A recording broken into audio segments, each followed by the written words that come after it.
Now I'd like to invite Emily Morgan, who's going to be talking to us about HR and Agile. And she talks about when these two worlds collide. And particularly, the talk brings insights into the challenges that HR teams face and reflect on how Agile ways of working can help. So, Emily is a facilitator and trainer delivering practical Agile workshops for people professionals to help make change happen. So, let's welcome Emily on stage. Thanks, Mohammed. Hopefully I'm coming through nice and clearly. Lovely introduction, sums it up really nicely.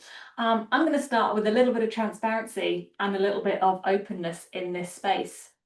Normally, when I'm running workshops, I will throw lots of interactivity, so Miros, murals, mentees, breakout rooms, discussions into the things that I'm talking about, practical tools, reflections on how to have difficult conversations, all those things that I am very familiar with.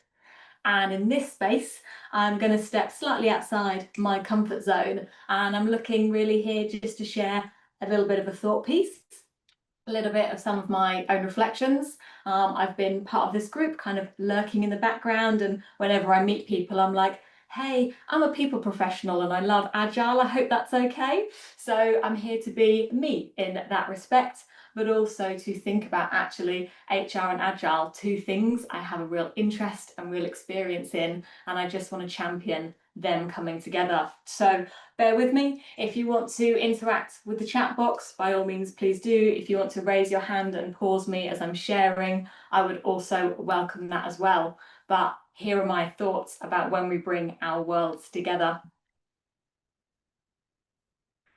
Emily, as mentioned, the M in Agile M. Practical workshops is what I really like to get involved with.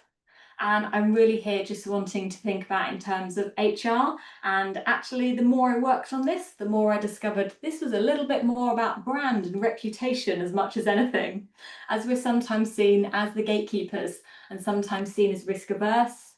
And then the Agile teams that I've seen and I've worked with and I've interacted with who take risks, who innovate, who move quite quickly. I want us to spend more time together. And I want to pitch that HR can help Agile teams with taking those risks, with failing safely. And that also HR have a lot to learn from Agile teams as well. Really thinking about enabling us to help with that value for employees. So I'll start with some honesty. There is a stereotype. If you don't have it, thank you so much. I really appreciate it. But in terms of HR, personnel, people teams, the Department of No, policy police, I've even been told I'm the fun police before. So sometimes we do hear it all. But I want to be able to say that actually there are people professionals out there who don't want to be blockers, who really want to help with that building, really supporting those Agile teams to be the best they can be. As people professionals, we're experts in making work work for people doing it. We are people, and I will stop repeating myself, I promise. We really care about that culture, those environments of trust, helping teams really thrive. And it's not always necessarily obvious, but the work we do really touches across those employee experiences. It's a recognition that the language we use, maybe the way we go about doing things, can sound really formal. We talk in things like policies, handbooks, performance reviews, development programs, but there are tools for helping us be our best. They're how we shape culture in terms of making sure it feels fair, safe, motivating. It's how we support managers, their psychological safety within organisations, helping people navigate change and challenges. It's structured, but it is thoughtful. And we also have lots of connection with the values and the principles of the Agile Manifesto. So you're really familiar with this, that building projects around motivated individuals, giving them the environment and support they need, trusting them to get the job done. That lovely language around motivated people, creating environments of trust, support that creates trust. That is my world. That is the world of HR and people professionals too. And alongside that, we also know what questions to ask. We know sometimes what phrasing can work with people to support some of those principles.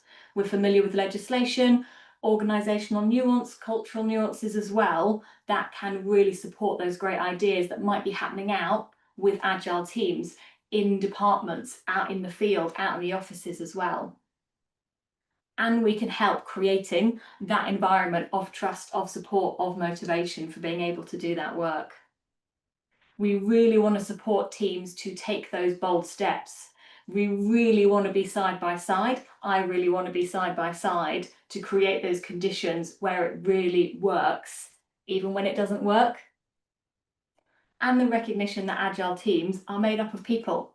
They've got hopes, they've got concerns, strengths, development needs, all those lovely things that I really work with and am familiar with. People who need clarity, purpose, support, feedback cycles, all those things like that. Actually, we can be in HR a really good partner for working with those people, creating those environments that work really well. If you're an agile team and you want to do something bold, if it's about a new way of working, if it's a restructure, if it's changing roles and responsibilities, taking risks, I'd really invite you to go and talk to your HR team, go and say hello, think about that co-designing, because we can really be a great partner for you. And we want to recognise that we can build what your team needs. So those onboarding journeys that new starters have, making those people feel welcome, enabling those conversations, looking out for burnout and things like that, supporting feedback loops, whatever might be relevant for your worlds. We're not here to say no, we want to say yes in a way that works for you as well.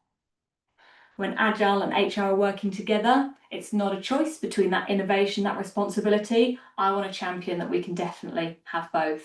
So really think about the opportunity for us to be there with you. And in return, oh, hang on, let me check my chat, 2 seconds. Oh, I've just got a line break. Okay, I'll get back into it. And alongside that, there is so much, and this is the bit probably that my colleagues and the people I work with think, oh, Emily, you want to stop talking about that. I think HR have so much to learn from Agile, and that opportunity is really there as well. So you may or may not know that people professionals developed their careers, grew up with, worked with something called the Ulrich model, and it gave a structure. So from going from personnel to being real strategic partners, it really helped us with that credibility, helped us move from administration to strategy, and we became business partners. We were able to and have that ability to learn the language of our communities. So when we work with sales, operations, finance, IT, whatever it might be, we were able to be credible partners, but we worked with a formula. And actually now businesses move quickly, they're more complex, expectations are evolving, and we've inherited and have a lot of legacy sometimes in HR and the people profession, whether that's systems, ways of working, job specifications, how performance reviews are undertaken, things that worked then, but I would champion and say that maybe are not keeping up with actually how organisations want or should be working. So we can really align with our business areas, but sometimes it's not very agile. So I really want us to think differently and stop working and thinking in terms of what we know, but to think in terms of value. And I really like that terminology that comes from different agile methodologies and different frameworks. A lot of you already know this, you know what this means, but for us, that focus on customers, we want to do the same for employees. You build iteratively, we want to test, learn and adapt the things that we're doing. Where you have roles like product owners, that mindset can really support the work we do in HR. When we're thinking about some of the big projects that we get involved with, rebranding, new starter inductions or onboarding processes, updating flexible working policies, actually we should be acting with agility. Check in with our customers, with our employees, what is valuable for them. Work with a minimum viable product. Too often we scurry away, we build until it's absolutely perfect. And when we then go to launch and communicate, everyone's like, moment's already passed and we've lost that opportunity, we've lost that momentum. So that minimum viable product, again, is something that's so useful for us in HR. Opportunities to get feedback, make those amends, have those iterations, Is it valuable for that individual? Is it valuable for that employee? Is it the value that we thought in the first place? All those sorts of questions and those reflections I really, again, want to champion. If HR can work with a product mindset when it comes to hybrid working, recognition programs, onboarding, like I've mentioned, we could make those completely different and help our organization stand out. So the value that I really like to think about and I talk about is delivering employee-centered solutions over perfecting internal processes. And that's been my experience, again, working on something, and then when you go to share it, the moment has passed and the enthusiasm is maybe no longer there with employees. And it's to recognise that the Agile framework and the methodology, it helps us still care about credibility, it helps us with that compliance and clarity, but we want to care more about creating products that actually help people do their best. So it's an opportunity that maybe if your HR team approach you and want to know more, then to encourage that, please say yes. And if they're not there yet, more than happy to have a chat, introduce them to me. I talk endlessly about this. I champion it. People get irritated by me, and I will own that to celebrate how these two worlds that have these different perceptions, these different ideas, these different way of doing things at the minute could come together. It helps us get a function that empowers trust and learning, and it builds value, not just alignment. Agile and HR, we can be something wonderful. So when can we start?